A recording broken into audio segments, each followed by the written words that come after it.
વિહાનની જાદુઈ દ્રષ્ટિ. ગીતાનો એક સુંદર સંદેશ. એક નાનકડું અને સુંદર ગામ હતું. ત્યાં વિહાન નામનો એક નાનો છોકરો રહેતો હતો. વિહાન હંમેશા હસતો રહેતો અને તેને બધા જ કામ કરવા ખૂબ ગમતા. દરેક સવારે તે સૂરજ દાદાને પ્રણામ કરીને પોતાના દિવસની શરૂઆત કરતો. તેને લાગતું કે આ આખું જગત એક સુંદર બગીચો છે. એક દિવસ વિહાન તેની માતા પાસે ગયો અને પૂછ્યું, માં, આપણે ભગવાનને કેવી રીતે ખુશ કરી શકીએ? શું મારે ખૂબ મોટી પૂજા કરવી જોઈએ? તેની માતાએ પ્રેમથી વિહાનના માથા પર હાથ મૂક્યો અને કહ્યું, ના બેટા, તારા દરેક નાના કામને ભગવાનનું કામ સમજીને કર તો તે સૌથી મોટી પૂજા છે.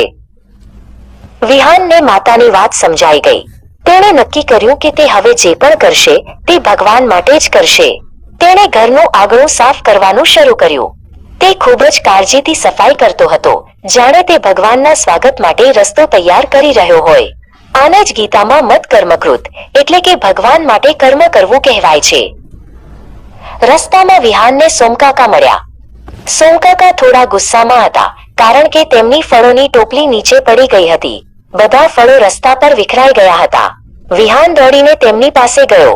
તેણે કોઈ પણ સંકોચ વગર ફળો વીણવામાં સોમકાકાની મદદ કરી.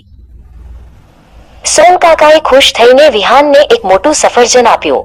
વિહાનને સફરજન ભાવતું હતું, પણ તેણે વિચાર્યું કે આ તો મારું ફળ છે જ નહીં, આ તો ભગવાનની પ્રસાદી છે. તેણે ફળ લીધું, પણ તેમાં કોઈ અતિશય મોહ રાખ્યો નહીં. આને જ ગીતામાં સંગવર્જિતઃ એટલે કે આસક્તિ વગરનું રહેવું કહેવાય છે.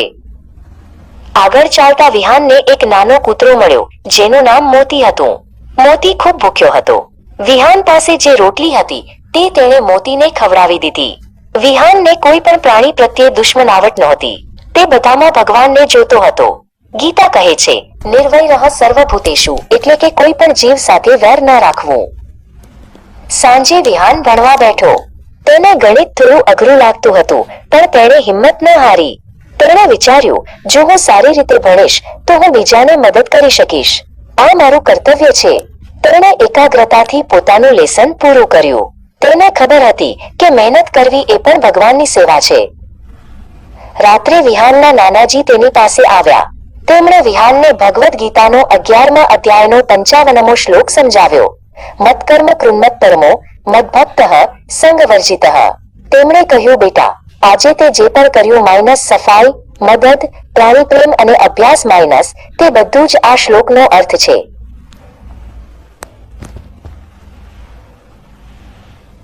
નાનાજીએ આગળ સમજાવ્યું, જે વ્યક્તિ મને ભગવાનને જ પોતાનું સર્વસ્વ માને છે અને વેરભાવ રાખ્યા વગર કામ કરે છે તે હંમેશા મારી નજીક રહે છે. વિહાને આંખો બંધ કરી અને અનુભવ્યું કે ભગવાન તો તેની અંદર જ છે.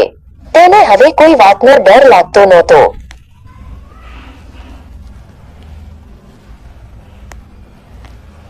વિહાન હવે સમજી ગયો હતો કે જીવન જીવવાની સાચી રીત કઈ છે. તે બીજાને પ્રેમ કરવા લાગ્યો અને દરેક કામમાં આનંદ મેળવવા લાગ્યો. આ નાનકડા છોકરાએ ગીતાનો સૌથી મોટો પાઠ શીખી લીધો હતો કે સાચી ભક્તિ તો આપણા કામમાં અને આપણા પ્રેમમાં જ છુપાયેલી છે. વિહાન હવે